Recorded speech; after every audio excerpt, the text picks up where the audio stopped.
Best friend হ'ল নিজৰ photocopy. তোমাৰ জীৱনৰ সকলো কথা, ভাল বেয়া সকলো কথা জানে বেষ্ট ফ্ৰেণ্ডে। তোমাৰ বেয়া সময়ো কাষত থাকে বেষ্ট ফ্ৰেণ্ডে। কি অৱহেলা মই তাৰ কাষতেই হ'লোঁ, যাক মই নিজতকৈ বেছি গুৰুত্ব দিছিলোঁ। মানুহৰ সুসময়ত যিকোনো আঘাতো সহ্য কৰা যায় আৰু দুখৰ সময়ত ফুলৰ মধু অসহ্য যেন লাগে।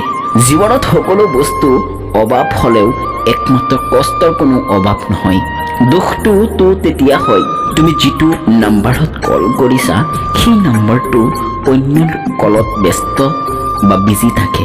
সম্পৰ্ক যদি ভাল পোৱাৰ লগত মিলি যায় সেইটো ভঙাটো বহুত টান, আৰু যদি স্বাৰ্থৰ লগত লাগি যায় তেন্তে তাৰ ঠিকনা পোৱাটো টান। কষ্ট নাপাবা, হয়তো মোৰ ভাগ্যত ভাল পোৱা লিখাই নাছিল। চকুৰ পানী মগজুৰ পৰা নাহে, হৃদয়ৰ পৰা আহে।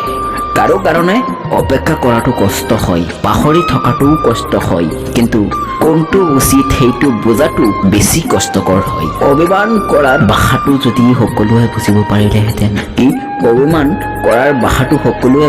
পাৰিলেহেঁতেন, তেন্তে সম্পৰ্কবোৰ কোনোদিন নাভাঙিলেহেঁতেন।